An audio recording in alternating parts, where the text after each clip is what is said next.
Welcome to our new sermon series here at Royal Institute.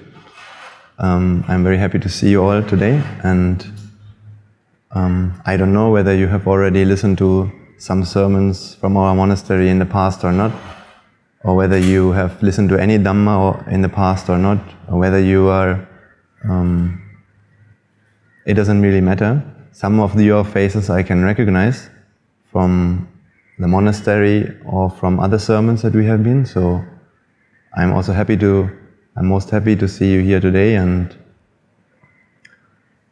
I'm also want to extend my gratitude to the school and the organizers and everyone who has been involved in organizing this event. I think it takes a tremendous effort to organize, setting up everything and finding the places and finding the location and advertising to people. I mean, it is all done with a very good intention. So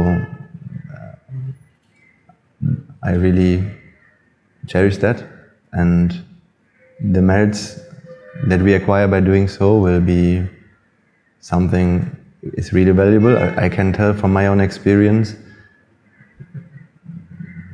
how much this last few years have changed me, and how much it has been always the merits that I have done which brought me along this path. So anyways, whether you are a Buddhist, whether you are a Christian, or no matter your background, whether you have listened to sermons from our monastery in the past or not, it's not really important to me. In this series of sermons, I want to introduce you to the Dhamma that I have practiced, that I have gotten from my teachers, Guru Tero and Amadasana Tero at our monastery, and that we practice in the monastery. So I will always try to explain you things as simple as I can.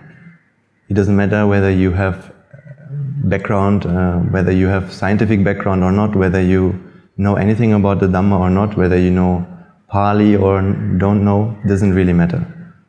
Because myself, I also come from a background which is actually very much away from Buddhist culture, Buddhist scriptures. So my parents are actually Catholic Christians, and I was born in Germany, so they introduced me to something completely different on the surface.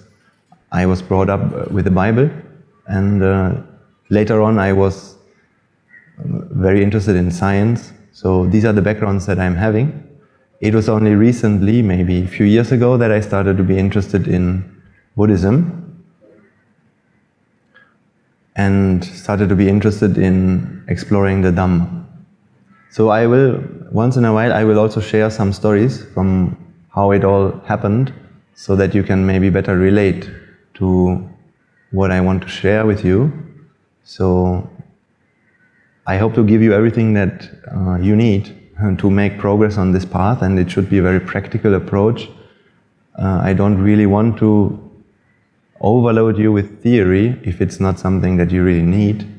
And I always really appreciated my teacher, who, when I listened to his sermons, he was able to explain me things in a very simple language, not with a lot of terminology, simply the truth exposed in a very simple and clear way, without any Pali words, just the understanding what's going on and how we can understand and how we can achieve the results that this endeavor, that this adventure really has in mind.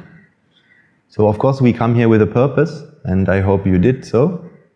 That purpose can be various. Sometimes it is you want to understand the Dhamma, whatever that means to you.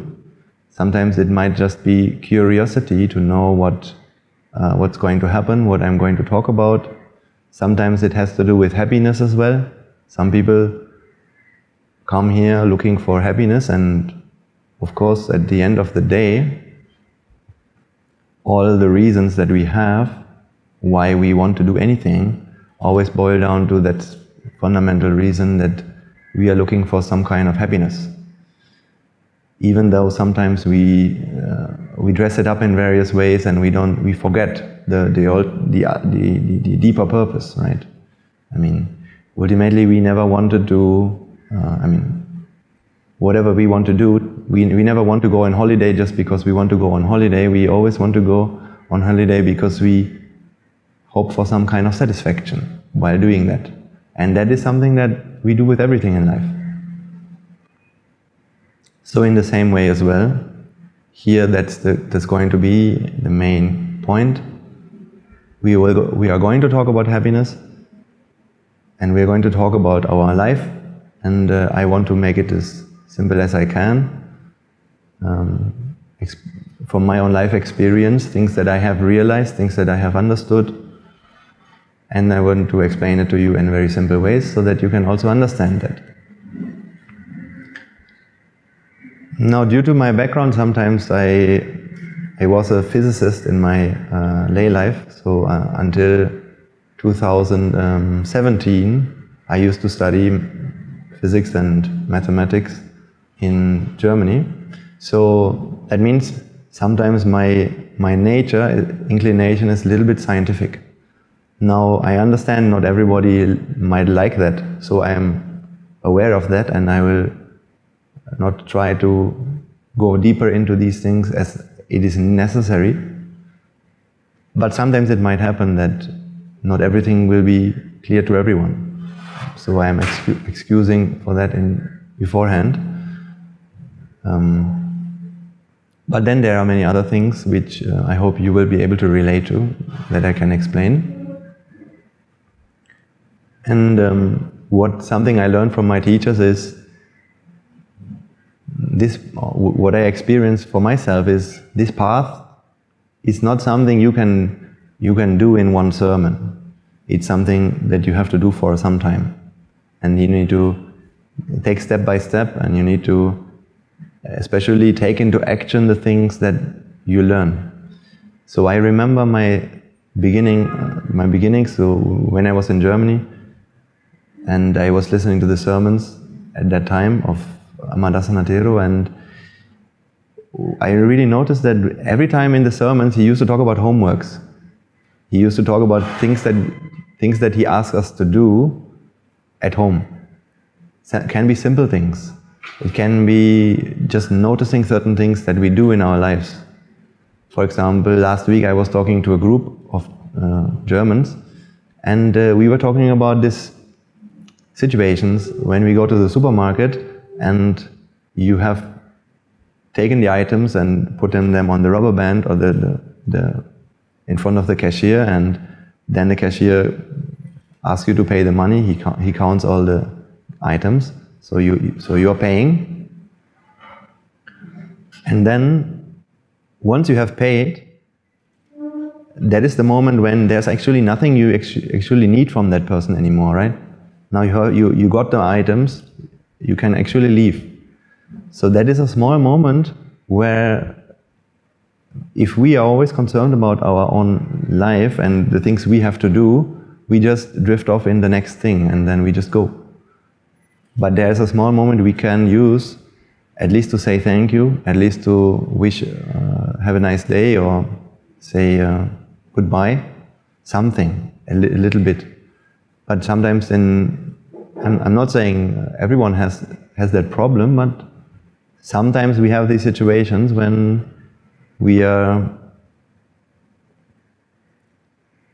too much concerned with what we still need to do and the plans we have in our head, the next thing we have to do, where I still have to go, and then we fail to see these opportunities when we can do something for someone else. And noticing that is a very practical thing, but it's a very powerful thing that we need to come into the habit of doing, so that we can get the benefits out of this path.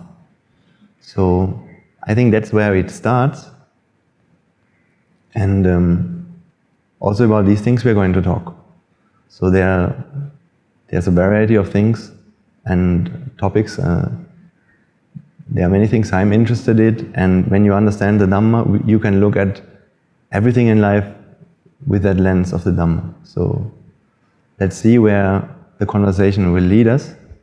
Now, one of the first things you need to know about what we're doing here is that sometimes I know people in Germany and in the West, they always think when we're talking about Buddhism, it has something to do with letting go of things that we do in our lives. For example, our life should be simple and we shouldn't spend time maybe reading books, maybe meeting friends, or all these kind of things we should let go of, we should get rid of them. And you should live the way that I live. As for example, one of the most biggest misunderstandings people have when they come to our monastery, I mean, mostly when I'm speaking to foreigners like Germans or Italians, recently I have done. So whenever I'm talking with them and I'm trying to explain them this philosophy, they always think I ask them to live the way I do, right? Because we're talking about, and we will be talking about things like attachment and desires and happiness, pleasure, and whenever we talk about these things, people can think, and I can understand if you feel like that, and if you might feel like that, that's perfectly fine. Then it seems like what I want to say is that you should be like me, right? Be like a person who has nothing, who is only wearing a robe, and who doesn't use a phone, and who doesn't listen to music, and who doesn't read and doesn't watch any movies or doesn't watch TV at all, things like that. Doesn't communicate with people other than here and there around you. So, just to warn you, just to tell it right from the start, if you ever feel like that, then please, that is not what I want to say, okay? So, because this path has nothing to do with the way you live, first of all. It applies to any kind of lifestyle that you can live, and whether you are single, whether you are married, whatever the jobs that you have, whatever religion that you have, whatever the age, doesn't really matter. Whether you are living a life as a monk or a nun or in society, it's really not important. Because what I'm going to talk about is only related to our mindset. Mindset is one, and external appearance is another, right? That is a very important thing to know. So my teacher always used to tell it very simply. He used to say, for example, I mean, we are going to talk about it in more detail later, but to get the point across, he used to say, don't let go of your husband or your wife, because that is not the right thing to do anyways. But what you should do is to let go of the attachment to your husband or your wife. Or it can be anything. Could be your phone, could be maybe the clothes that you wear, or could be the way you behave towards others. So it's about something like that. So that's a totally mental thing, right? The attachment is something completely mental. It's not something that you can actually see, or anyone else can see for that matter. I can't really see what you're attached to. I mean, I can guess sometimes, but I might be wrong, right? In the same way, you might think that just because somebody is wearing a robe, he doesn't have attachments. Just because you are wearing a robe doesn't mean you don't have any attachments. Just because you come in a spiritual attire doesn't really mean that you are more noble than a person in society. I mean, there are conventions in conventions in society. We have certain traditions. As an example, and that is really a really nice cultural tradition that you have in Sri Lanka, which I got to know recently, is that when you're going on a bus, usually there are 2 seats reserved for clergy. So that can be Buddhist monks, or it can be even Catholic priests, or it could be a imam or somebody who's having a spiritual role, and therefore he's carrying a responsibility not just for maybe a few people, but actually for a whole community. And he has to somehow lead that community based on his best conscience, based on the full purity of his heart. He has to lead these people towards a place of, yes, we can say purity, or because he's responsible for the well-being of their soul, you can say, for the well-being of their mind. And that is a huge responsibility. It's and for that responsibility, and for somebody taking up that responsibility, we have these traditions. At least you have them in Sri Lanka, and not everywhere in the world you will have these things. So, for example, in Germany we don't have that particular tradition. Like when you go to a bus, maybe in some cities you might have, but I haven't seen it most of the places I was in. And it was actually my father who made me aware of that, because when I came to Sri Lanka, it didn't take a long time, and I was already in the monastery. Because when I came, around, now it's been 2 years, when I came, I spent just about 2 weeks traveling around the country, and then after I was going to the monastery, because I actually came for that purpose. I came here to go to the monastery, and since I was not alone at that time, I came with my brother. Then, out of courtesy for him, I used to show him the country and traveled around the country.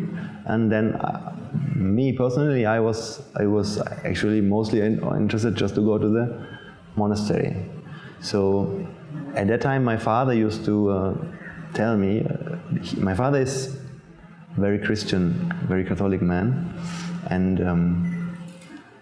I like him for that. I love him for that, because he gave me such a big foundation, and he raised me with a lot of virtues and qualities. Now, all these things have made me who I am today. So it was he who actually told me, did you know that in Sri Lanka people are doing such a thing? I mean, clergy can go on a bus, and there's such a reserved spot even when you go on an airplane. I think Sri Lankan Airlines is also doing that.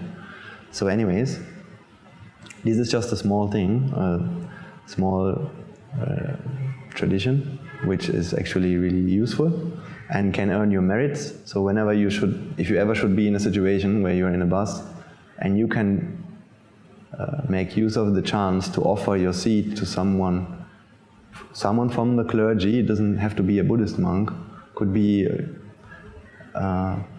Christian, Muslim, imam, priest, anything. Then you should do that. And the merits you can earn by doing that is actually really high. We get lost sometimes in thinking that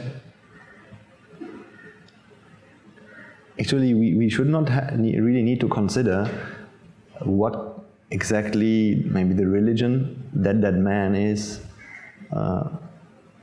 Shouldn't be that important, as well as whether that man is actually practicing what he's preaching, or whether whatever he's following, whether he's actually doing that. Because we can never know that. You might not know whether the monks that you see using the bus, whether they are doing what they're supposed to do. You can never know that. And that also shouldn't be your concern. Right? Because we all, whenever we die, let's say, when we die, we all have to stand testimony to our own actions, right?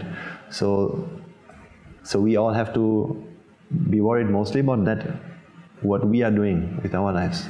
So the moment we are not supposed to be the ones judging others, right? The judgment happens to all of us, and some people say it comes from God or someone else. Sometimes some people say it's our own mind which judges us. It doesn't really matter, but most people believe that something like a judgment, that means something like consequences to our actions, is real. Now then, that is something we should be concerned about. But we are not the ones to judge others, and therefore now spending time thinking about these things is just a waste of time and waste of energy, and it's only filling our mind up with negativity. So therefore it's useless to do that.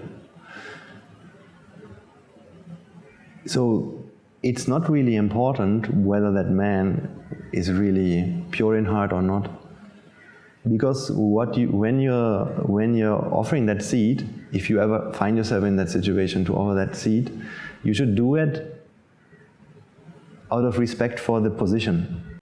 It's not about the man and whatever, or the woman could also be, and his purity. It's about the respect for the position. So what do I mean by that? Again, a spiritual person, or at least having that role in society, is as I said, the responsibility to aspire for a greater truth, aspire for purity in heart, aspire to lead people towards that. So it's a communal responsibility as well. And for this aspiration, you can respect that. So by doing that, you're respecting actually. So it's something like a vow to the truth for me personally, if you ask me. Whatever the religion that you see is just a symbol for the truth, and there can be many different approaches, but the truth is always behind all of this, I believe. So somebody who's taking up a spiritual life always takes a vow towards the truth. You can take that truth, you can take that vow independently from any position that you hold, or being a monk or not, or being a priest or not, doesn't really matter. You can take that vow just to yourself, and that's actually something really good. But it's a symbol for that. So for that symbol, you can do the merit, right? That is actually the most powerful merit you can do. The most powerful merit you can do is when you do it for the truth. When we're talking about doing merits for Mahasangha, for example, in our conventional world, we learn in school, or maybe you have learned in school, that when Mahasangha means what?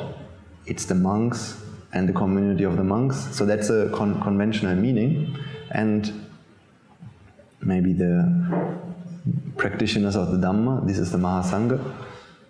The Buddha himself said that Bhikkhu, Bhikkhuni, Upasika and Upasaka, so these four, that's the conventional Mahasangha.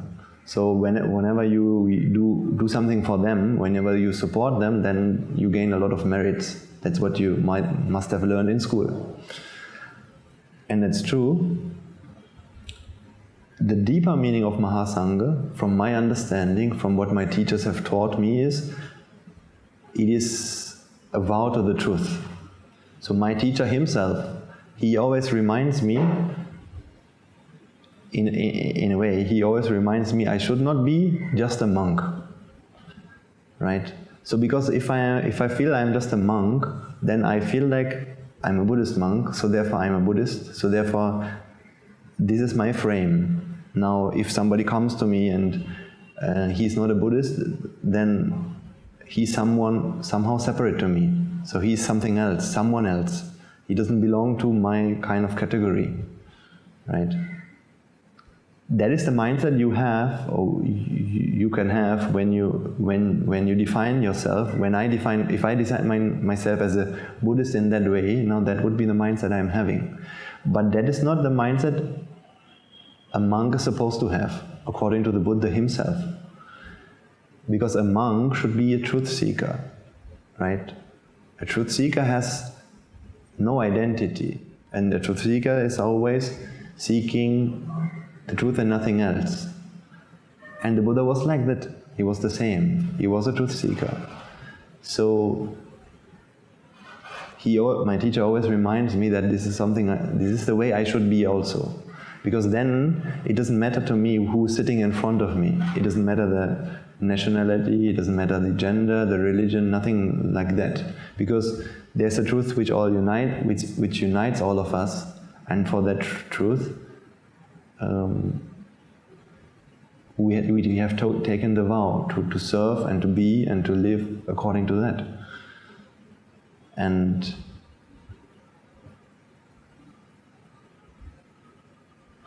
that is something I keep reminding myself about. So I keep starting to talk about this word truth, and I don't really know how much it resonates with you or not.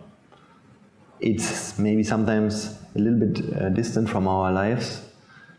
In our lives, we all have ordinary lives. So things happen. We go to work maybe, or we have problems in our families, or maybe in society. We keep listening to the news. So we never hear the word truth in any of that. And only when you go to some religious places you might hear that word, or you might not even hear that word. But I want to, over the next few weeks and months, I want to bring closer what that word really means and how it is so important to your life as well. It is not something very spiritual and airy-fairy, so far away. It's very simple and connects very simple to your life. But of course, sometimes when we hear people talking in the name of the truth, sometimes we can't resonate with it. That can happen, right? However, I hope that when I explain you the principles little by little, you can see it happening in your life very simply. Yesterday I was talking with some people, and one of the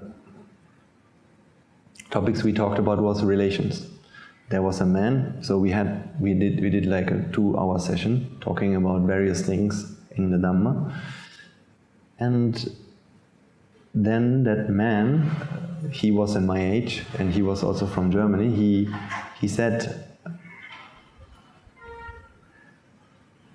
that he just had been going through a breakup in his relationship, and then he told me, if only I would have known these things 2 years ago, then all of this could have been going on a very different path. Just knowing what goes on within our mind, right? Because we were talking about this phenomena that our mind likes to always look for new things, for different things, right? So he had experienced the following thing. When he was with his partner, and I think it was a girlfriend or something like that, he liked to spend with her as much time as he can do. And by doing that, over time, at some point she told him, I'm sorry, I don't want that anymore. I think we should stop our relationship. So that happened, and he was really frustrated, and he thought, oh my God, why does life has to treat me like that? Why, in my best intentions to help, to love that person, I did all I could, but however, that's the end, that's what I got for that. So now you might or might not have experienced similar situations, but there's something really funny something funny about our life, which is when I am trying to find the right words to explain. So it's something like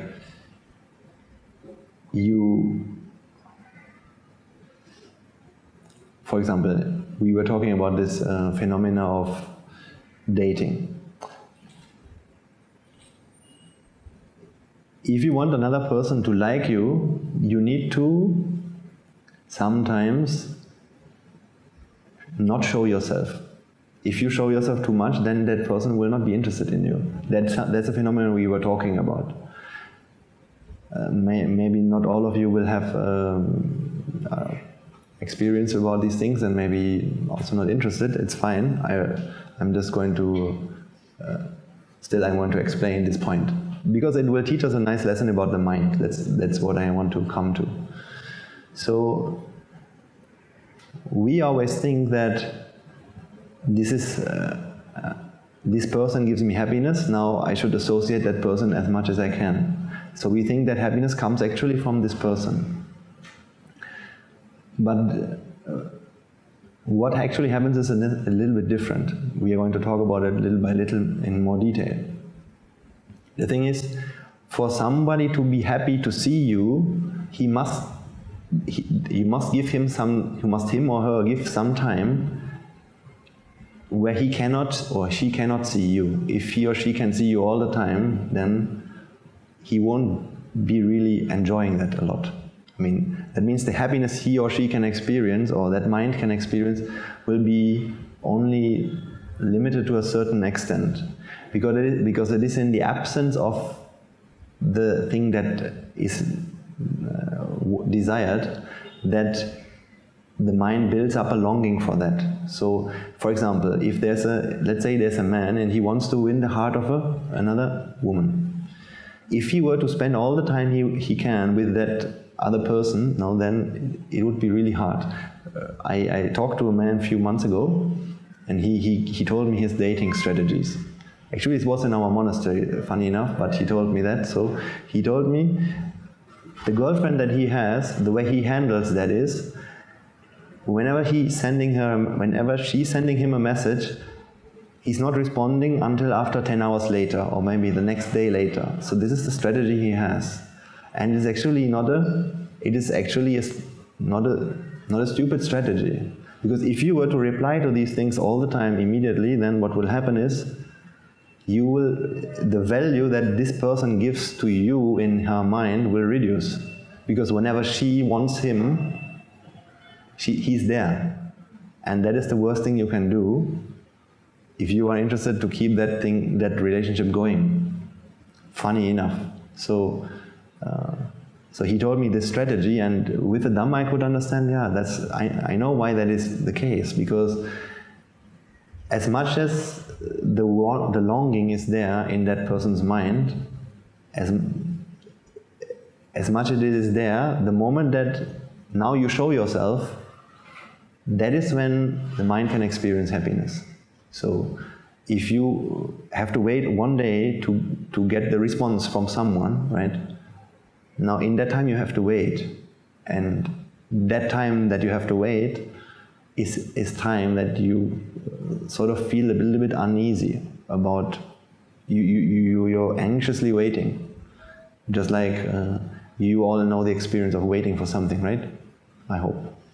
When you wait for, I know in Germany people wait for the traffic lights when they're going to work. Sometimes it is you order something on the internet and you have to wait for that. Maybe you have to wait in the queue to the supermarket or the bakery or somewhere.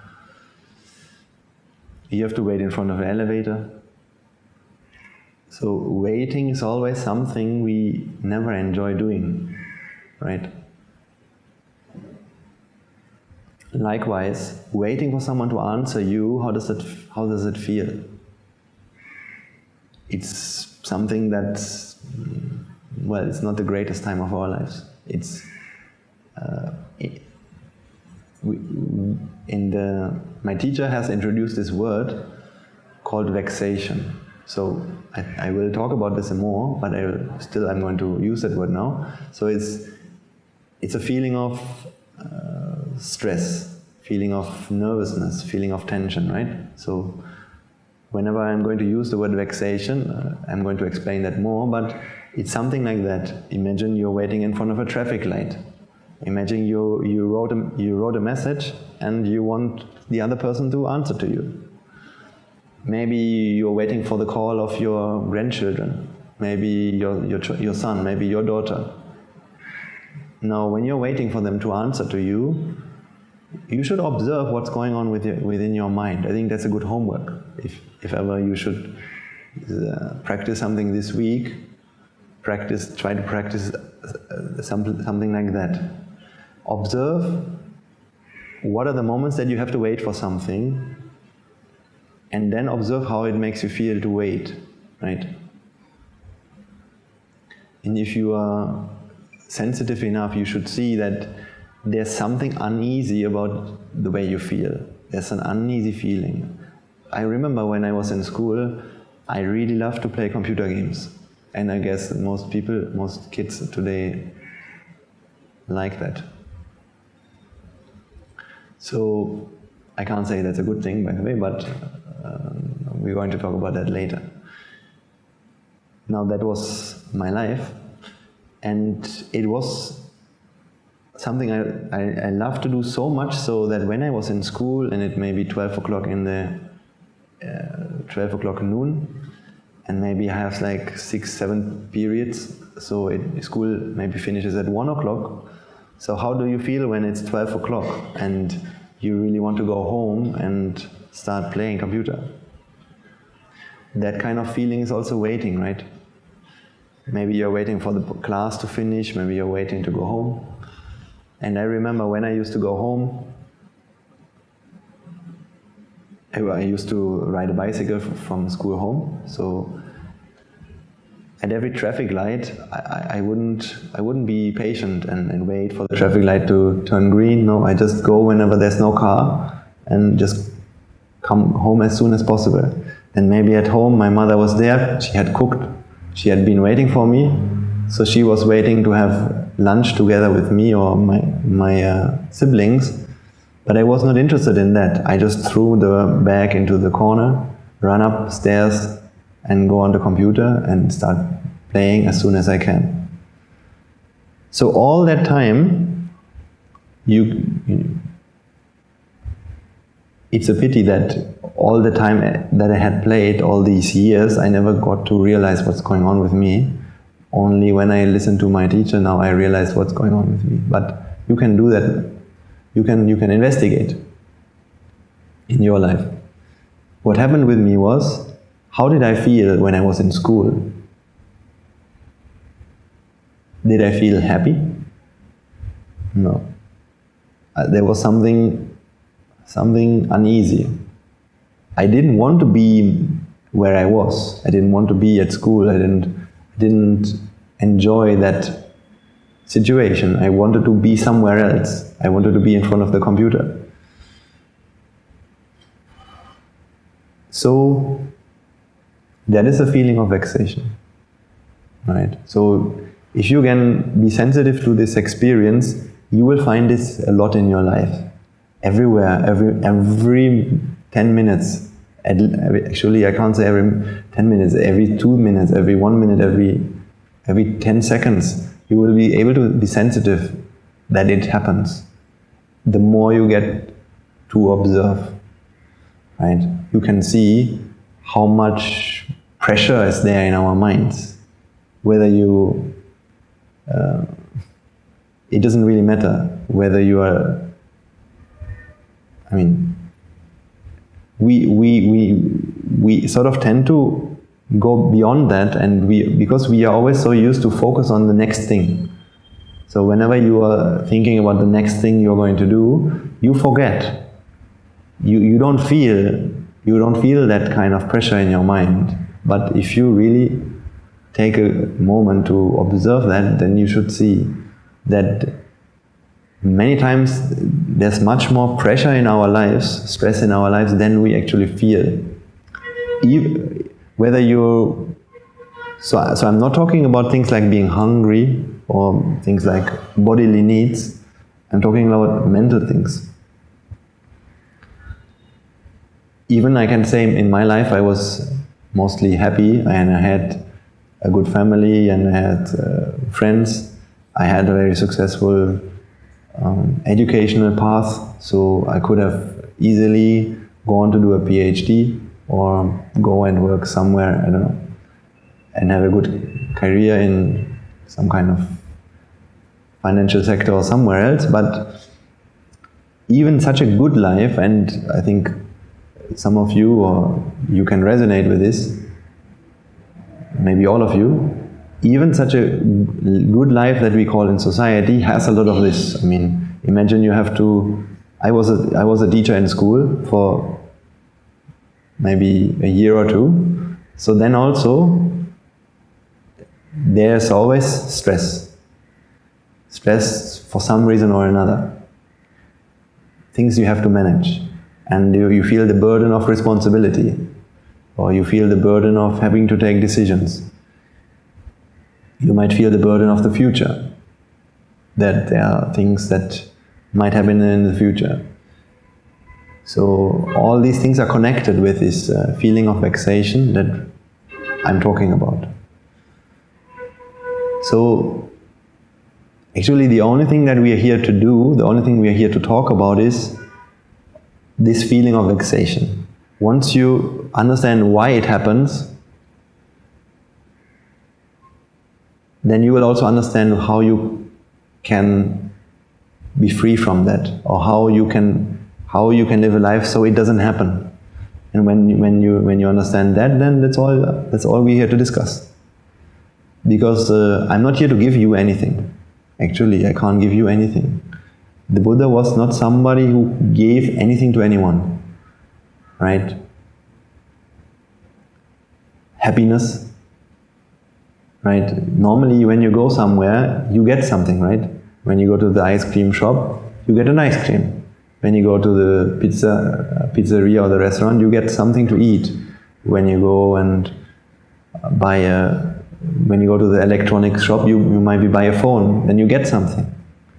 So I guess this is the only place where to be happy, there's not something that you can actually get. Because whenever you're looking for happiness, people always promise you something for that, right? Something. It could be a person, it could be an experience, it could be a position, something that you can tell about yourself, it could be an object, any of these things you usually get. And while getting that, you will say that you have the promise of happiness coming alongside. In here, there's absolutely nothing that I will give you. I mean, as in, happiness is not something I can give you. And the Buddha also can't give you. The Buddha also the only thing that he can do is, he can show you where that you already have it. He can show you that you have it already. You don't need to gain it from anywhere. So he just can show you where it is. Or he can give you an instruction so that when you follow that instruction, you will be able to find it within yourself, or within your mind, within you. And once that happens, then that's it. So actually, it's already there, it's already within you, happiness. It's not something you need to find. Contrary to what the world tells you. The world, the society, not just the Sri Lankan society, it goes far beyond that. Not just the capitalism, in Germany people always discuss this question. What is better, capitalism or communism? It's like a chicken and the egg problem. People discuss this I guess they will discuss it for another 100 years. So, and then people nowadays in Germany, they question this capitalistic system. It makes us all stressed and burned out. How can we ever live like this? We should change the system. Maybe it should have been better to live in communism. Maybe that would have been the solution. Then we work and everyone gets the same, and we don't have these super riches who get so much and then others have less, and then we don't have to stress ourselves out so much, and then we will all be happy. That's sometimes the idea that people have. So when I'm talking about the society, I'm talking something much deeper, much beyond even capitalism. There's a kind of a view that we are always exposed to. Views means something that people believe, that something that this society or people in this society believe just as much as people in anywhere else in the world. And that view the Buddha called avidya. Avidya means ignorance. Ignorance means not understanding, not knowing the reality, not knowing the way it really works. Not just people in capitalism have that view, and by changing the society into communism, you will not get rid of that view as well. Because even there, people had that view. So that means, just to make it clear, I don't have anything to do with changing the society. I don't want to change this society into another. Society is actually totally fine. But what I'm talking about is a certain view, the view that happiness is something that you can gain by buying something, by experiencing something in the outside world. That is a view from which drives the economy, of course. Not just the economy, it drives every endeavor that mankind has come to do. It drives the discovery of the solar system, the stars. Maybe sometimes scientists will go on to colonialize the Mars. It's also involved in this endeavor, right? You will always find so many instances. Let's say you will find advertisement where it is advertising to you that by buying this yogurt, by buying this item, happiness will come to you. Maybe it could be a jam, maybe it could be a game, maybe it could be traveling to another country, maybe it could be experiencing, going on a show, watching a festival, watching a movie. It could be anything, right? So the Buddha had a very different view about the world. A very different view about what happiness really is. And we are here to discover that view and to understand the truth about that. The truth about the fact that happiness is not something that can be found. And it doesn't have to be found, because it's already there. Understanding that in itself is what we need to do. And by doing that, we can discover within ourselves or unlock within ourselves that same happiness. Because it is always when we don't know about that we try to find it somewhere else, right? To understand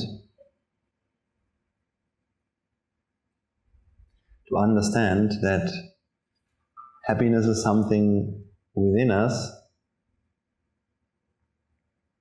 it is simple and hard at the same time. One thing that you need is a certain amount of, I will call it wisdom. Now wisdom, so what does it mean, wisdom? The things that I'm going to explain over the next few weeks and months are not complicated. I guess I have many friends who studied physics with me and they are very smart, but I wouldn't be sure that they can understand all of these things even though they are smart. So smartness is not always something that is the same as wisdom. But you might not have any educational background whatsoever, but you have enough wisdom to understand. It's not hard. My teacher always says it's very subtle. Subtle means it's like threading a needle. So when you're doing that, it's not complicated. You don't have to learn a lot. It's easy to understand how it works in principle, but doing it is hard. Doing it is because you can easily do a mistake. So in the same way, whenever I am explaining, these principles to people, it's easily to misunderstand the words that I'm saying, or it's easy to misunderstand exactly the point I'm trying to say. That's perfectly fine. And if that should happen, then that's okay. What will bring you closer and closer to understanding is keep listening and asking questions, and little by little you will understand whether what you have understood is actually what the preacher has meant to say or not. So better to keep listening, and then what you can do after you listen, you go and check these things in your own life. So just as I explained you this example with what I call vexation. So do you all understand what I explained about vexation? Is it clear? Yeah. So that is something you can check in your life. Check in your life how it makes you feel to wait, and what happens in your mind, the feeling that you have. Then you will be able to really not just intellectually understand what I'm trying to say, but you will actually be able to see the truth of it within your life. It's such a big difference, right? When you're waiting in front of a traffic light on a Monday morning and you have to go to work, and then you're waiting on a traffic light on a day where you have, maybe on a Sunday, maybe when you have 2 weeks of holidays, or when you have 1 week off. So you're waiting on the same traffic light on the same day, could be a Monday morning, and you're seeing the same traffic light, right? Traffic light, it's red. But do you feel the same? No, you don't feel the same. So why is that? What is it that is there in one situation and not in the other? I will try to draw it on the board and we can see.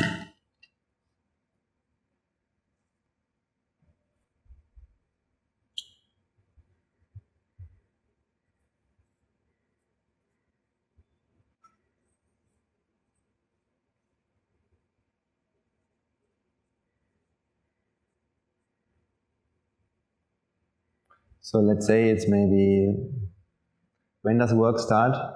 8? 8:30? I think schools are starting earlier than that, but let's say it's starting at 8. So now we're standing at a traffic light at 8,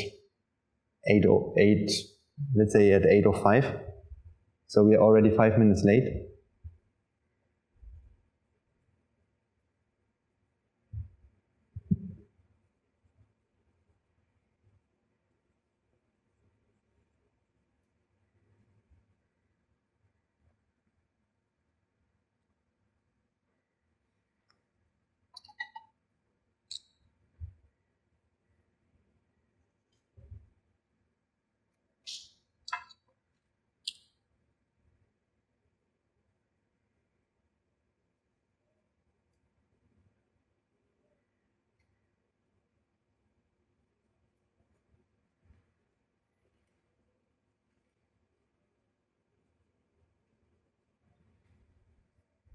So let's leave it at this for a moment.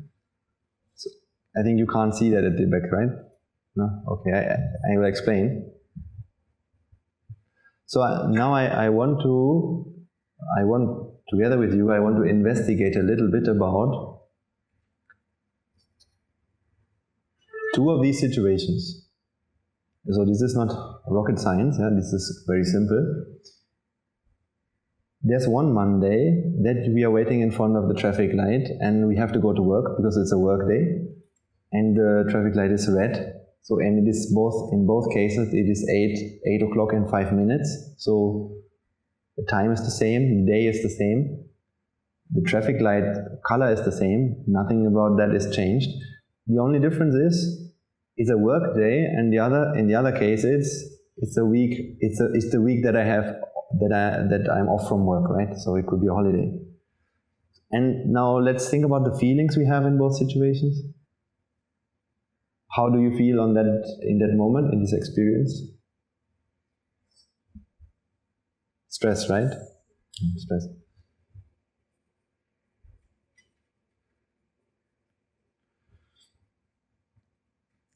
And how do you feel in the other situation?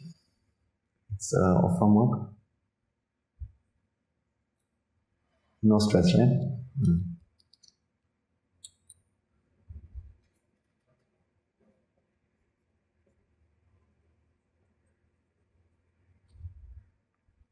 So I'm doing this example with you, not just to understand this example, actually for you and me, for all of us together, to understand stress, okay? Because when you understand stress, that is the first way to come out of stress. It doesn't have to be the stress in front of a traffic light. I'm sure you all have certain kinds of stresses in your life in various situations. It could be work-related stress, family-related stress, friends-related stress, or anything. Life-related stress, could be anything. So it always boils down to the same principles, so therefore it will always be something that you can understand for your own life as well. So for some of the students in the room, it could be related to exams, right? Exam-related stress. When you're a teacher, you also feel stress when the students, for example, don't do what they're supposed to do, or even in front of when you have exam periods, then you have to prepare things, organize things. So we are investigating the phenomenon of stress. Now, so we see a different result here. So stress, no stress, that's the result.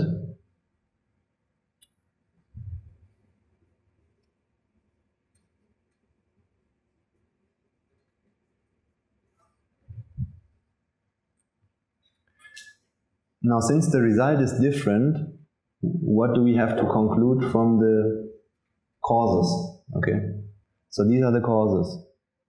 The Monday, the time, the light, traffic light, and all these inputs. So what is responsible? So why do I feel stress in this time and not in the other? So the mind. Yeah, the mind, of course, yes, it has to do with the mind. I mean, what variable is different in here? The way I wrote it down. The variable that is different is, it's a work day and it's not a work day, right? So what can we conclude? It is because it's a holiday, therefore that's why I'm not stressed. And it's a work day and that's why I'm stressed, right? That would be our naive analysis of this. And I think that is also the way that you or me, that's the way I would have thought before I come to understand the Dhamma, right? I would think, I'm not stressed today because I don't have work. And here I think, I'm stressed today because I have work, right? So it's the work which is the problem. It's the work day which makes me stressed, and it's the holiday which makes me relaxed. So if I can have more of the holiday, then surely I'm going to be more happy. That is the solution to my problem. The problem is getting rid of work. Maybe I work until I'm 40 and I earn as much money as I can. From there on, I can just have a lot of this off from work. And then I'm be happy, because I can experience the same relaxed life just like I experience in this moment in front of the traffic light. So that is the solution. I think my teacher once explained that when he started working with this goal in mind. When I become 40, I want to stop working, I have earned all the money that I need so that the rest of my life I can just enjoy. Now that is actually not the real solution, okay? So that is not the real answer. That is the superficial answer, okay? Because now let's think about this. Imagine that you have a week off from work, but let's say maybe your sister, maybe your brother, or maybe your child, let's say maybe your child is in hospital, or maybe let's say somebody called you in the morning, maybe your sister, and there's a problem. There's an urgent problem that she has, and it's a problem that also makes you worried, right? So now you're standing in front of the traffic light, waiting to go to your sister, which is living somewhere around the block or somewhere around your workplace, doesn't matter. And when you're standing there, how would you feel in that situation? Stressed again, right? So now you see, although you have a week off from work, you're still again stressed. So what does that tell you about your stress? Is the week off from work, has it got any influence? It can't have, right? Because there's something deeper there that happens. Now in that situation, so what did I introduce? So in the second example, when you have to go to your sister and she has a problem, maybe let's say your sister's son is sick and it is something urgent, something really maybe dangerous. So you're waiting in front of the traffic light, and then there's something. You want to be with your sister as soon as you can, right? So that is there. So in this example, what is the difference between the first example and the second? So the first example, you're standing in front of the traffic light and you have off from work, and you're just standing and you're relaxed.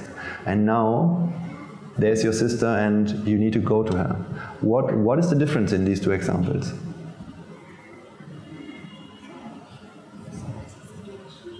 Expectation.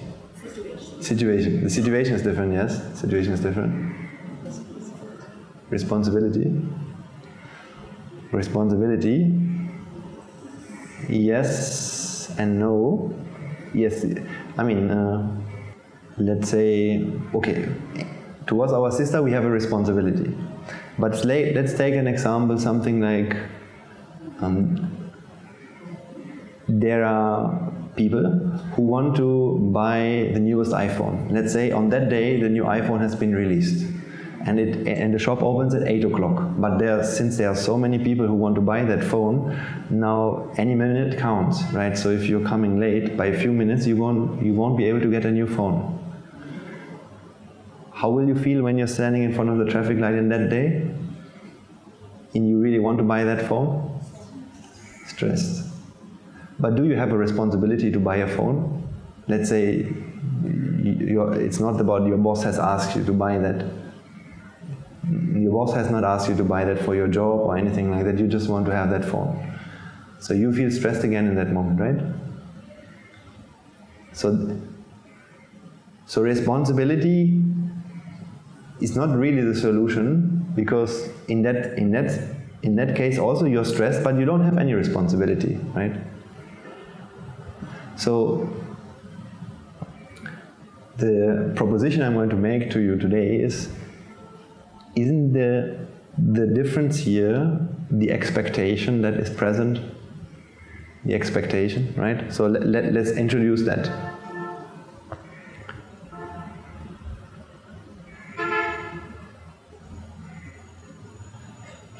So when you're off from work, typically when it's 8 o'clock, you don't have any expectation to go anywhere, right? You don't have any urgent things to do. Time can pass the way it wants. There's nothing on your agenda. Whether you come back to your apartment 10 minutes later or not doesn't really matter. There's nothing you want to see, nobody that you want to meet, nowhere you need to be or you want to be. So therefore, no expectation.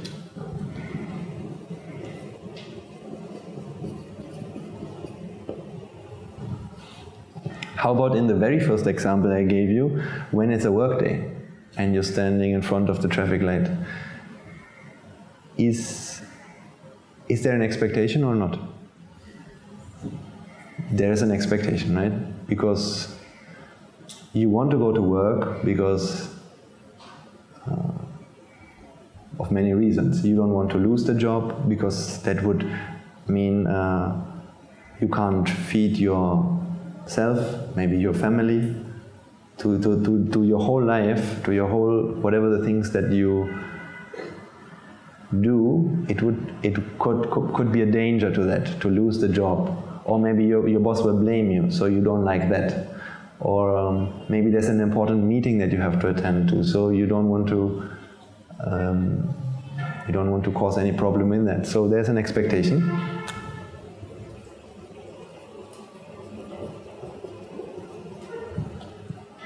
And in the third example, I'll write it down here, unfortunately.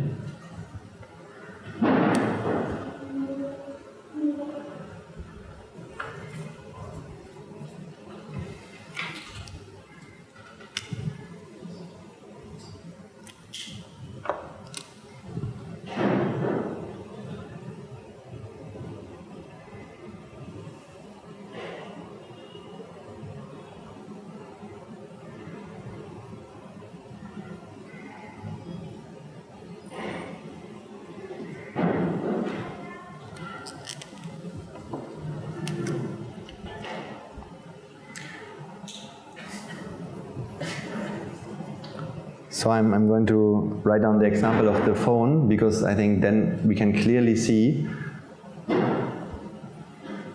because responsibility is a topic we'll cover in another session. For today, I just want to make it clear, so we'll write down the phone example.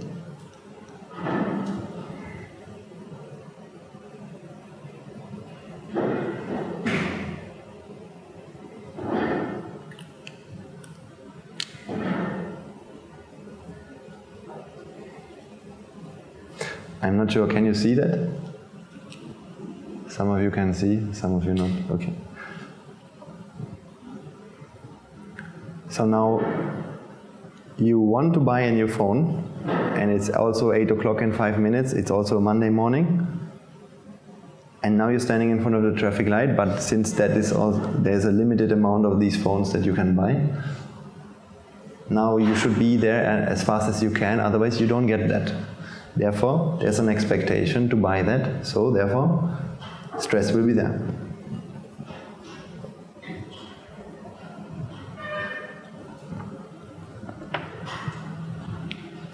So what you can see is, actually it's expectation. When expectation is there, you will have stress. In this example, it's not about whether you have work or not that you are stressed. We can imagine another situation. It is a work day, but there's no expectation. That is really hard to imagine. You having a work day, but you don't expect to. You don't have any expectation, because actually there's a difference between duty and expectations. Duty is something we have to do towards our boss, towards the society. So we have a duty to go to work, right? That thing I can't take from you. But it is never the duty which actually gives you any stress. The stress comes because of something else. It is always based on the expectation. You can have a duty, but you don't have to have an expectation. These are two different things. So we all have a duty to go to work, and maybe because of some reasons, maybe things happened. Maybe you had to take care of your child because maybe your child is sick, now you cannot leave on time. So you have a duty to leave on time to work, right? But can you be sure that you will be able to leave on time? Can't things happen? Can't the traffic be, you can have an estimation about, this is how long I take from home to work. It might be 20 minutes. But sometimes it can be 40 minutes. Maybe there's an accident on the road and the road is closed. Maybe sometimes you want to start your car and the car doesn't turn on. Then there you see that there's a problem with the engine, or there's a problem with, maybe there's a flat tire. So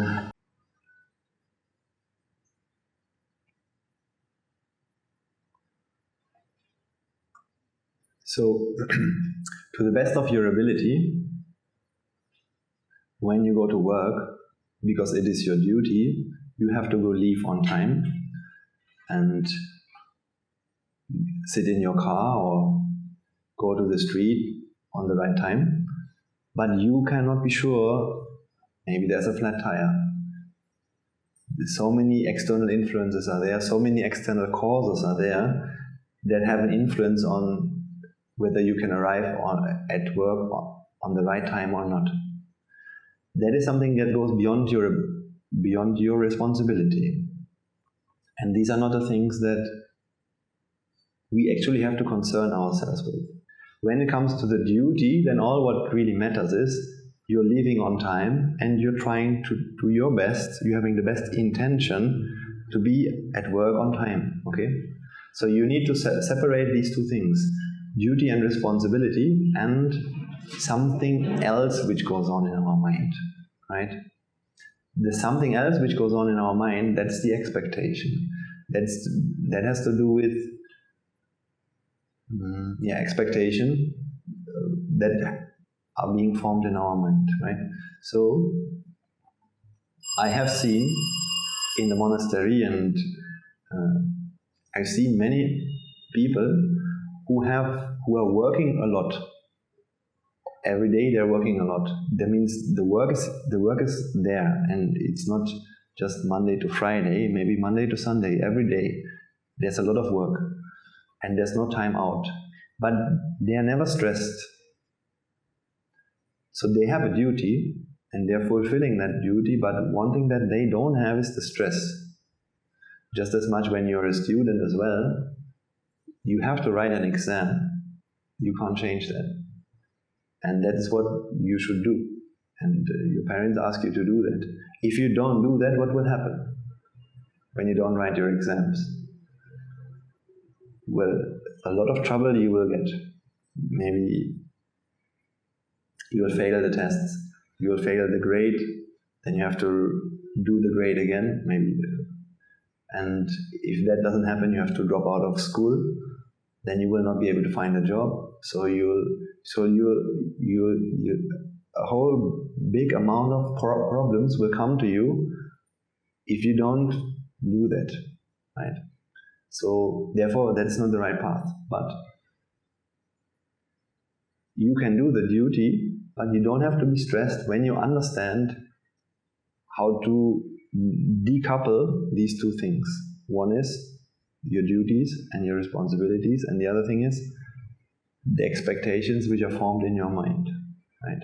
That is something that we are going to discuss in here, how to make it happen. So it is possible to stand on a work day in front of a traffic light, and you are fulfilling the duty to go to work, but you don't feel stressed, because there's no expectation to be on time, right? There's a very powerful principle that you actually can already start applying in your life, and it is something like this. Whatever you do in your life, the intention of what you do must be pure. The intention of why you're doing things. If you're a teacher at school, you must take the duty of being a teacher seriously, and you must have the best intentions. The best intentions for the students to learn something, for example, right? Your intention for the students to learn something means, if you see students talking to each other and not being listening when they're not following the class, now your duty is to stop them and to ask them to listen. Your duty is to make sure that they learn something, because if they don't do that, then it's going to harm them in the future. And therefore, out of compassion, out of loving kindness for them, you do that. But there's more than the duty, right? When you're doing that, sometimes we get angry. For example, why are they not listening? Why are they talking? Why are they behaving like that? So that is something that has to do with more than our duty, but with our expectations. Right? That is something that actually is unnecessary baggage on our shoulders. So a principle that you can apply in your life is, whatever you do it with the best intentions, but don't expect anything. Right?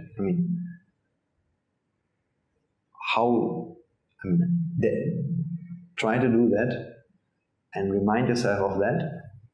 Still, maybe, expectations will still happen, okay? I'm not saying that simply by following this principle, your expectations will go away. That's not going to happen.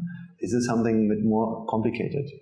To get rid of expectations, that's what we're going to do in these sermons, what we're learning in this sermon. But as a general guide, a general idea, I would recommend you to focus on that.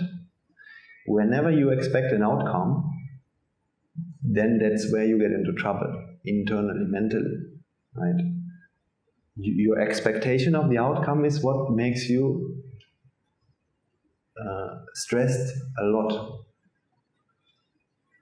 But the intention of why you do things never makes you stressed, right? As a teacher, teaching cannot stress you. Teaching, the activity of teaching.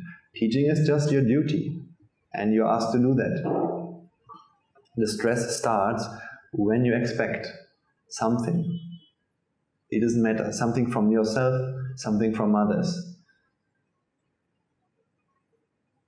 The behavior of others to be in a certain way, their performance to be in a certain way. Your own performance, like when you learn for an exam, now learning is one thing, that's your duty.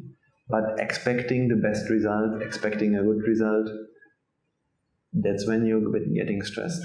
That's when we start to feel the burden of what we are doing. Actually, learning is so relaxing. Learning itself is not a problem. For the mind, learning is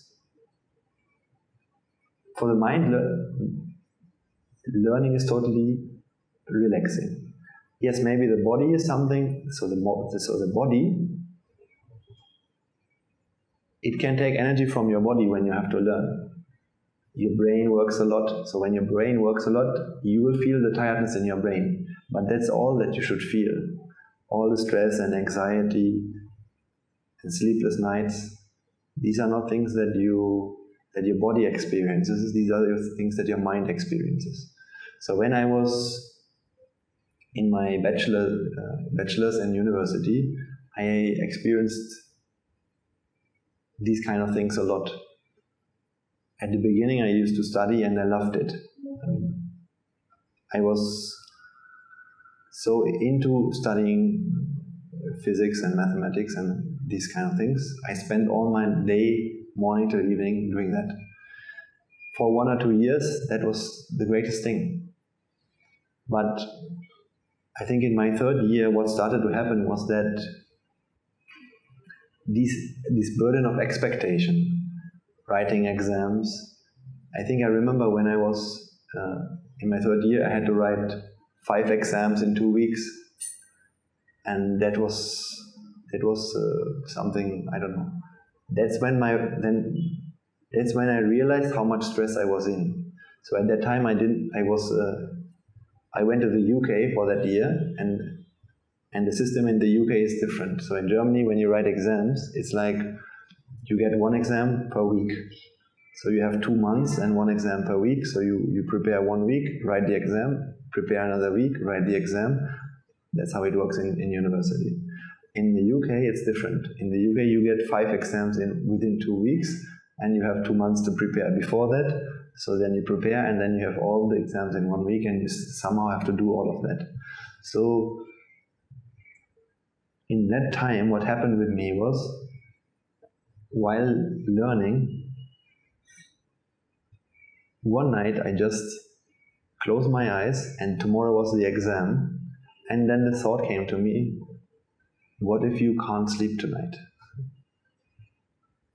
And then when that thought came, that thought itself terrified me so much that actually in that night I couldn't sleep. And then what happened? I mean, it has to do with all my expectations that were there, all the expectations which were there in the mind. What if this will not happen? What if this will not happen? And then this I can't do, and then this I can't do.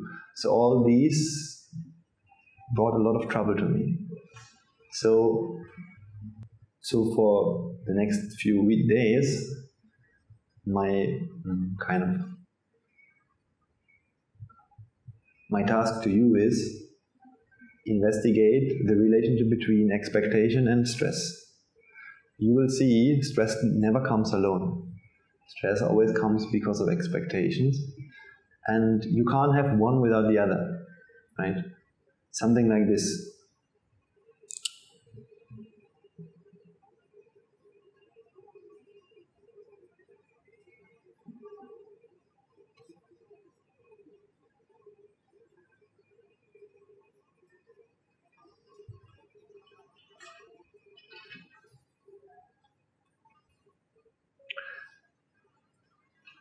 So for the stress to be there, expectation has to be there. The moment you have no expectation, or the moment there's no expectation, then there will also be no stress, right? So for that effect to be there, this cause has to be there, right? Something like that. That will help you to understand why things happen in your life, and you can understand what are the expectations that your mind has, or that are being generated in your mind. Because we are going to talk a lot about expectations in the next few weeks as well, to understand what's going on, right? So here we are not in the business of changing things more so than it is to understand. Understanding what's going on is all that you need to do to come out of this problem, coming out of expectation. Actually, the only thing you need to do is understanding what's going on, not changing anything. So sometimes I meet people and they try to force themselves not to have any expectations. I don't know whether you have ever tried to do that, but I can tell you that it doesn't work, right? Not expecting is something you can't do. Whether you like or whether you don't like, it's impossible. Expectations is something you need to understand. When you understand expectations, therein itself you will become free from them. That is what the Buddha had done, and we are going to do the same. That's why, for now, I leave it with these 2 kinds of points, and we're going to talk more next time.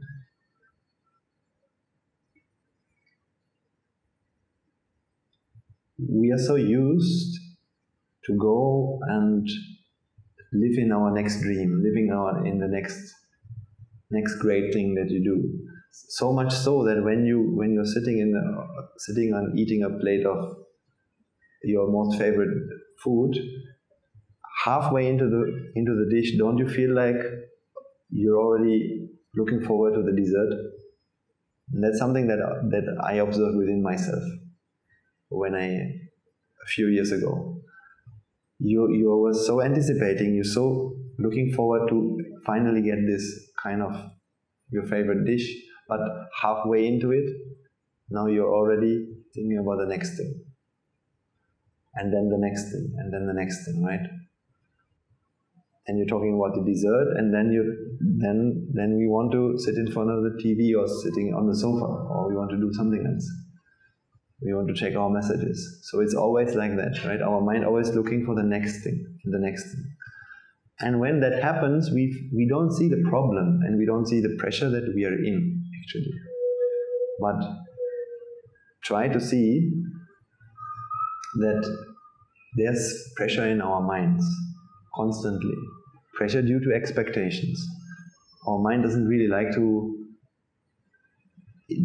Our mind cannot enjoy whatever it has in life. It likes to live in the future because of this pressure is so unbearable. Pressure, the stress, the vexation that we have in our minds. And then little by little we're going to talk about how to get rid of this stress and what are the causes for this stress. So when you understand what are the causes for this stress, or better to say how to get rid of this expectation, by getting rid from this expectation you can also be free from the stress, right? So it's not very complicated. It's not a very complicated science. You just need to understand a little bit of logic about cause and effect and what happens in your mind. For all of this to make sense to you, this is the theory part, I would say. For all of this to make sense, however, I ask you to take every opportunity in your life to gain merits. I don't know whether you are already doing that, and I will try to show you ways in which you can do that. But merits is something that's going to help you a long way. For me in my life, I never knew about this concept of merits mostly. Even though I grew up in a religious framework, I never knew the extent of how it can affect my life, merits. That's why when I studied and when I studied at university, I was just living a normal life and just doing the normal things. I didn't know the extent of what doing something for others can do to change my own lives, right? I was just doing things that can make me happy. So, for example, if I like traveling, then I should travel. And I went and did that. If I like to do a PhD, because I like doing this kind of research, and that's what I did. Just to build my own name, or maybe I wanted to win the Nobel Prize. So then I did that so that eventually I can do that. It was only later when I started to come to... That time I was in Myanmar. It's another Buddhist country, and I spent 2 years there. And in that country I started to learn. I mean, I met people, and I was in a kind of place where they introduced me to this concept of doing good without any special reason or expectation, and gaining merits. And when I started to do that, then I started to get introduced to this concept of karma, or simply how what you give is what you get, right? So I think even though I was raised in a Christian environment, this principle of what you give is what you get, I think sometimes it is a little bit undervalued. It's not practiced as much as it should have been practiced, even though it's there. It's there in all the religious scriptures. It's there, and nobody argues against that. But it is actually very important, right? Even this principle alone, what you give is what you get, can bring you so far in your path to happiness.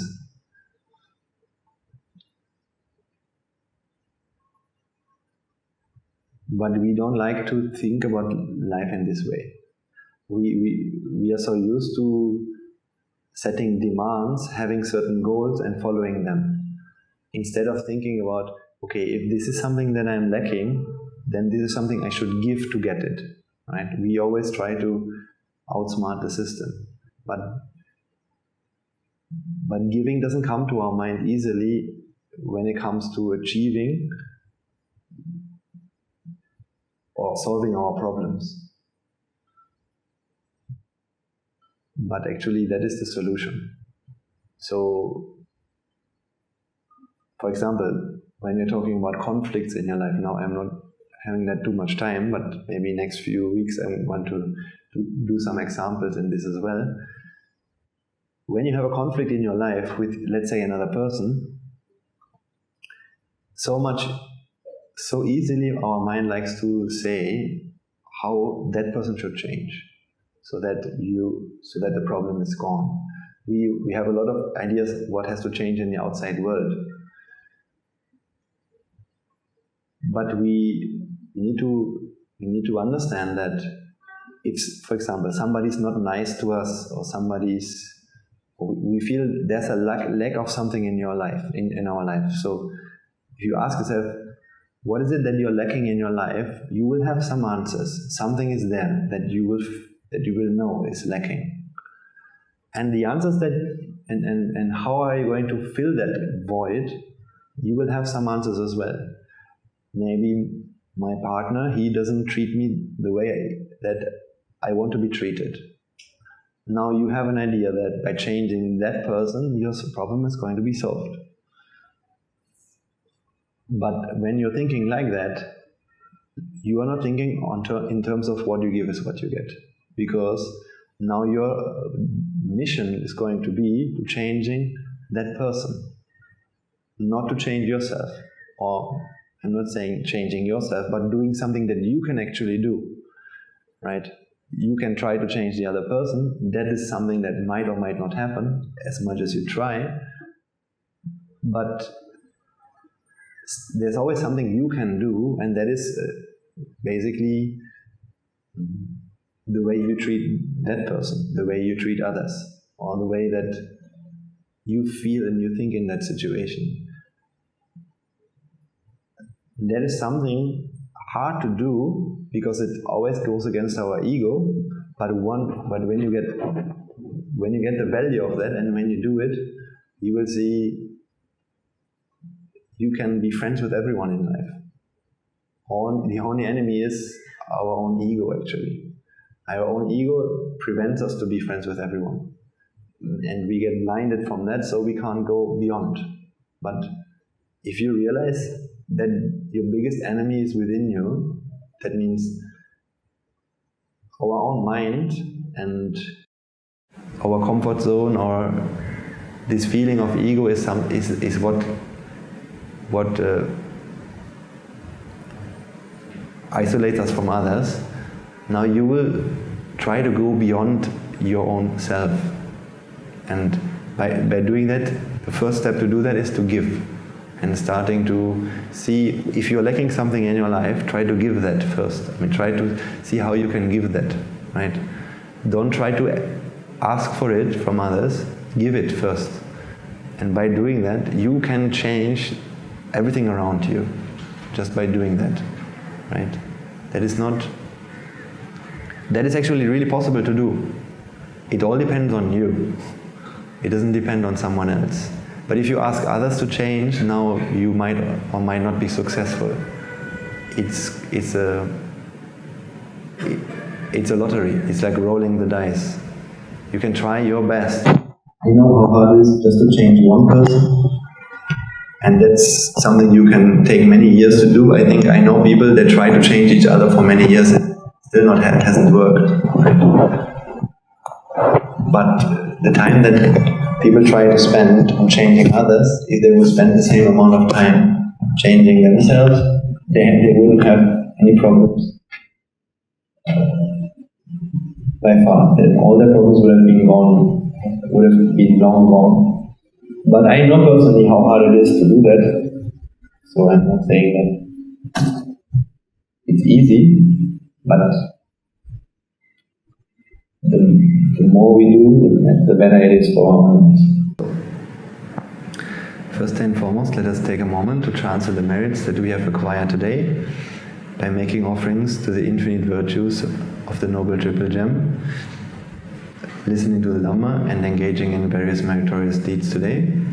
First and foremost, let us transfer these merits to all the bhikkhus and bhikkhunis, upasikas and upasikas who since time immemorial have protected and preserved the sublime teachings of the Buddha and have passed it down to the generations of the noble lineage in the form of the Tripitaka, which is thankfully available to us today to study, understand and comprehend the Dhamma. Let's also transfer these merits to the Mahasangha, present throughout the world, including the chief prelates of all of the chapters, who have dedicated their lives towards the noble path and have committed themselves towards the betterment of all sentient beings. Let us not forget that among them are the monks and nuns resident in your local temples and nunneries, who have always been by your side through thick and thin, come rain or shine. Let's also transfer these merits to Guru Swami Nohanse, as well as all the monks resident at this monastery, as well as the Anagarika and Anagarika attached to the monastery. Let's also transfer these merits and express our gratitude to all those who make great efforts to disseminate the teachings of the Buddha, be that by transliterating these sermons, sharing them out with others, or inviting others to join them. If any of them have been born in the woeful plane, may they redeem themselves and be born in the blissful plane. May they abstain from the unmeritorious deeds, fulfill the meritorious deeds, fulfill the noble eightfold path, and attain the supreme bliss of Nibbāna. Sadhu, sadhu, sadhu.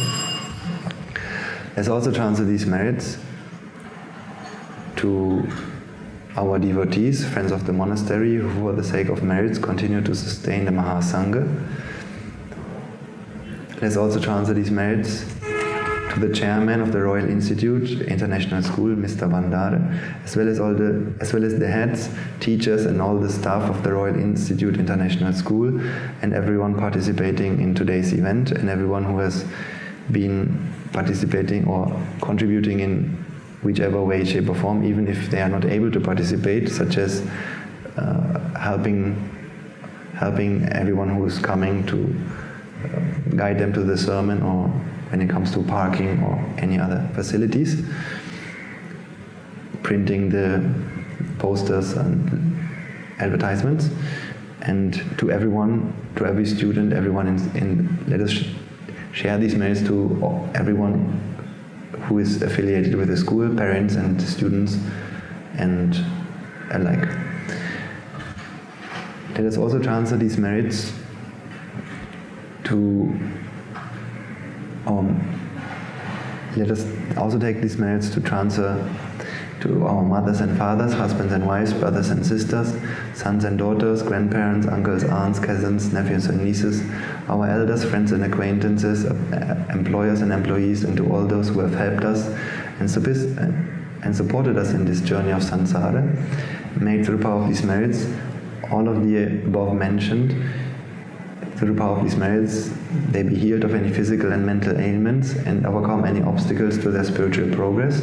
May they abstain from the unmeritorious deeds, fulfill the meritorious deeds, fulfill the noble eightfold path, and attain the supreme bliss of Nibbāna.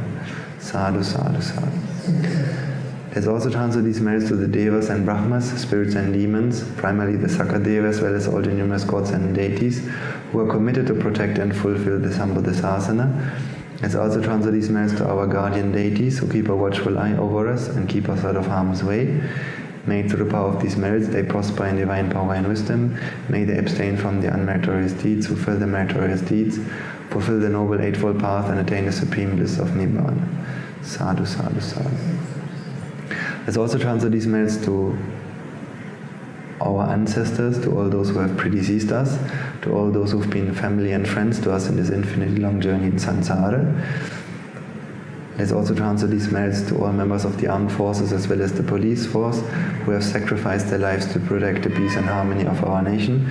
May all those who lost their lives in the war, be they friend or foe, rejoice in the merits that we have acquired today. Let's also transfer these merits to all those who lost their lives in natural calamities such as tsunamis, earthquakes, landslides and pandemics, reminding ourselves that among them will be those who've been family and friends to us in this infinitely long journey in samsara. May through the power of these merits, if any of them have been born in the woeful plane, they redeem themselves and be born in the blissful plane. May they abstain from the unmeritorious deeds, fulfill the meritorious deeds, fulfill the noble eightfold path, and attain the supreme bliss of Nibbāna. Sadhu, sadhu, sadhu. Finally, let us all resolve that, may through power and blessings of all the merits that we have acquired throughout the day, we be able to witness the advent of many hundreds of thousands of Arahants on this blessed land. And finally, let us all resolve that, may through power of all the merits we have acquired today, you and I and everyone who has helped to make this program a success, become an Arahant Arahantse and Arahant Meninanse in this very life itself and in the era of the Gautama Supreme Buddha itself. Sadhu, sadhu, sadhu. May the blessings of the Noble Triple Gem be with you.